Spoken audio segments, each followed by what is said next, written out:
What's up, guys?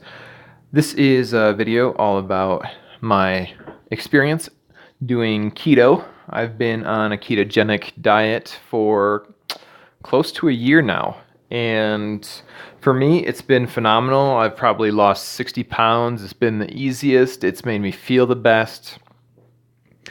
And I've tried so many other different diets out there.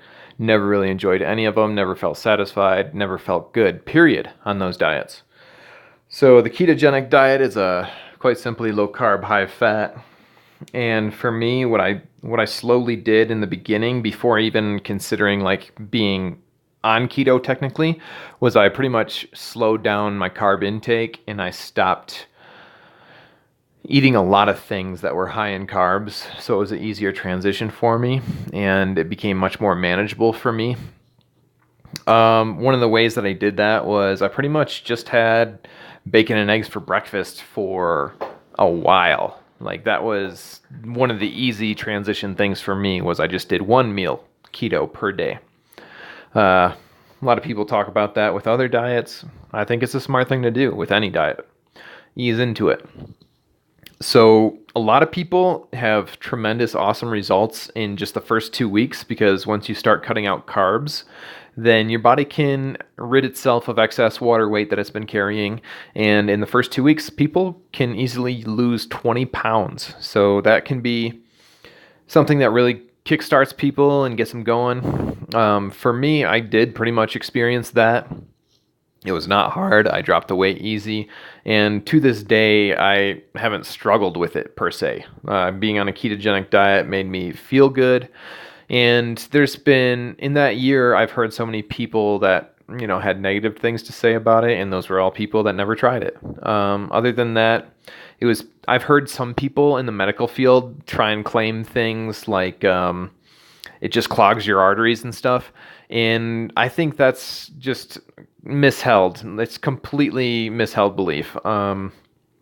If your body's fuel is fat, it's not going to let it just sit there and clog your arteries and stuff. From my understanding and from everything I've learned, ketogenic diet originated as a cancer treatment in the 1900s, early 1900s.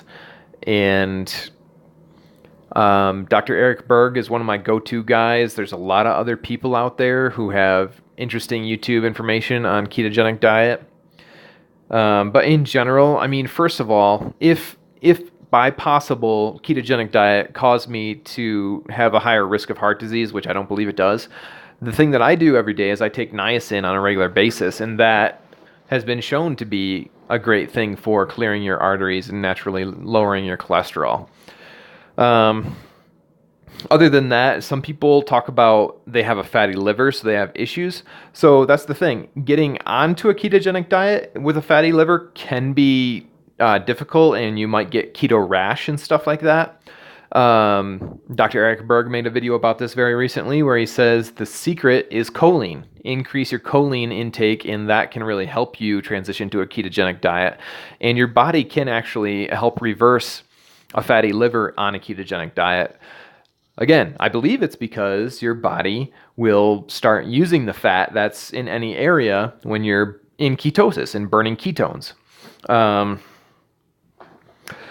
Other than that, I've done a bit of a lazy keto kind of deal. Like I never was really strict. I made sure that I got onto a ketogenic diet. I made sure I got into ketosis.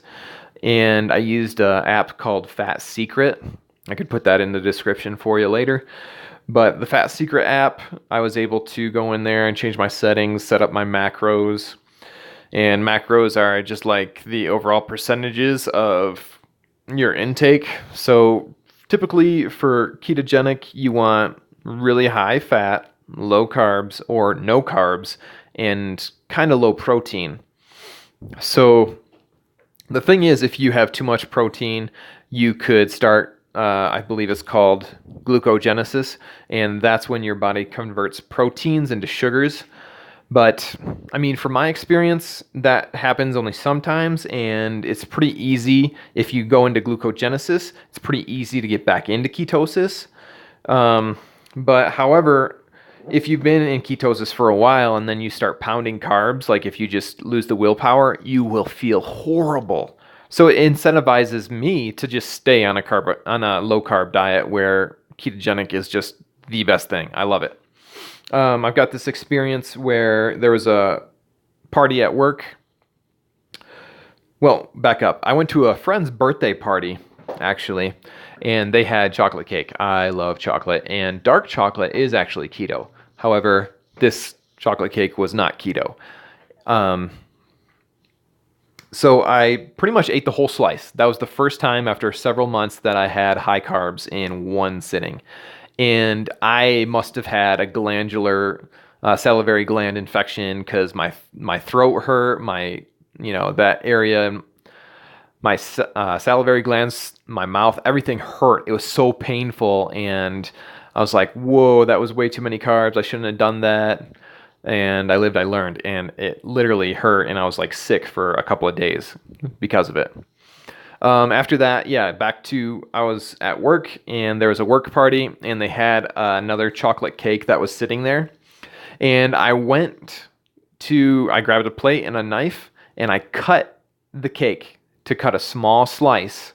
And right then and there, it was like I had a Pavlov experience, salivary experience, where my glands were just inflamed instantly, and like it sent pain signals throughout my entire body from my salivary glands. Was like, don't do it. And that blew my mind. I had never experienced anything like that in my life, and my body was like, don't do it. This is going to hurt. Don't do it to us. And then, I put it down. I was just like, kind of whimpering to myself, like, I didn't even eat it. But it was funny, amazing, shocking. Never thought looking at a food would give me a response like that. But it was very Pavlov, but not just salivation. It was pain. It was literal pain like I had never experienced from just salivating and looking at something before. But anyways, moving on. So I'm not very tempted anymore because my body will warn me in such traumatic ways. But yeah, moving on. Now, like I said, it's been almost a year. I've lost about 60 pounds on keto. I love it. There is so many recipes out there that if there's anything you desire, you can find it keto.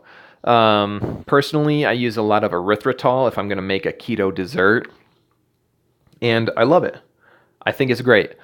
Some people, like my wife, says she kind of notices some kind of aftertaste. I don't notice it at all. It seems just like sugar to me now. And then instead of regular flour, we'll use almond flour, coconut flour, or hazelnut flour. And almond flour and hazelnut are my favorite. Coconut seems extremely dry most of the time. It's been also great with Lily's. They have a sugar-free chocolate chips that I can make some pretty awesome ketogenic chocolate chip cookies. I make my own ketogenic ranch at home because canola oil is really bad for you. I've got videos about the ranch. I've got videos about oils. I've got videos, all this stuff. A lot of people talk about how nice my skin looks. I believe that's because I increased essential fatty acid intake. That's the one thing that really got me when I was thinking about this a long time ago when I first started keto was there is a bunch of essential fatty acids, but there's not a single essential carbohydrate. So think about that. The bottom line is it's been great for my health. I love it so much. You can have lemons, and I do full fat dairy. I do when I first started, bulletproof coffee was really great for helping me increase the fat intake, but after a while it just became a lot of calories where I didn't actually need to have a bulletproof coffee like every single day. I got a video called Intro to Keto or just Go Keto, one of those. I'll put it in the description, but I talk about the keto flu and stuff. And yeah, in the beginning, I did experience the keto flu. For me, slight headaches, a little bit of nausea, but not too much. It was more headaches for me. And I guess eating that level of fat like I never did before, that it was a little bit of a hurdle to get over the way I felt about eating large amounts of fat, just because it kind of like upset my stomach in a way, but I think it was more psychological than actually physical. Basically because the way our society has programmed us to make us think that fat's bad. Other than that, avocados are definitely great. Full fatty meats are great. I'm telling you, ketogenic diet is like the best man diet out there. It's 100% man diet, doable. So other than that, this is something I've wanted to talk about. I will eat eggs quite a bit. I probably just minimize the amount of egg whites I do, and I focus more on eating the egg yolk. The eggs are a great source of a lot of things like choline and iron and other nutrients for sure. But the deal is, I can't see myself spending the extra on organic, free range, everything like that, eggs, for a marginal increase of EPA, DHA, and omega-3s. I can get those things in a supplement form, and it's way cheaper than spending. It's a market increase. It's so much more huge.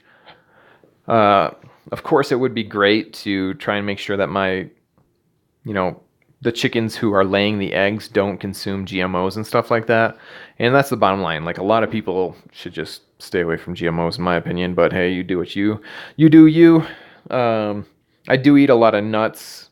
I've really loved that. Macadamias are probably some of the most ketogenic nuts, and that's been like a favorite of mine. I've also done pistachios.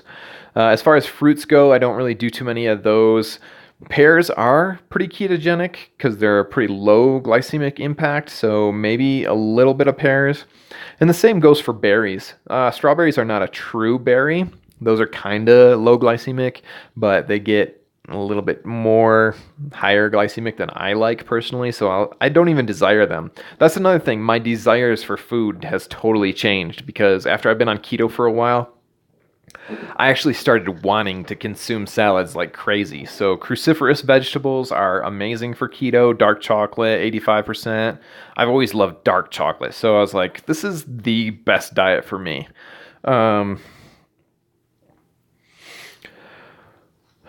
So I guess that kind of is most of what I wanted to talk about for ketogenic, my experience. It's just a way of life for me now. I don't really desire anything else. I did notice that when I started the ketogenic diet, I didn't get hungry for a long time because fat as fuel is a lot better. It burns longer and gives you better endurance, gives you better mental focus. That's been my experience. Some people have other things to say about that, but that's been my experience for sure. And then other than that, when it became time to eat and I got hungry, refueling became, like, in the beginning, I would eat a lot. I mean, nowadays, I don't think I just mow down stuff like I did then. And I just feel like I'm in a much more sustainable place, basically. And for those times, if in between I did carb out too much, then I found a way to lower my blood sugar and stop the pain rather quickly, which I have a video called Keto Hack. I could put that in the description, or you could go search for it. And then other than that, there was one other thing I was thinking about here. Yeah, I definitely have a good sea salt intake. I take in a lot more minerals. My body uses those more. So anyways, guys, I would highly suggest it to anybody out there who's tried other things. And yeah, for the most part, I don't really exercise. I mean, I chase kids around all day long, but other than that, keto has been a very easy, logical way for me to lose a lot of weight and feel happy, feel better, look better, and have better skin and better mental clarity, all kinds of stuff. So yeah, guys, stay healthy. Thanks for listening. If you made it this far, I really, really appreciate you. Please subscribe if you're not already, and share. Thanks so much. Hit that like button too if you like.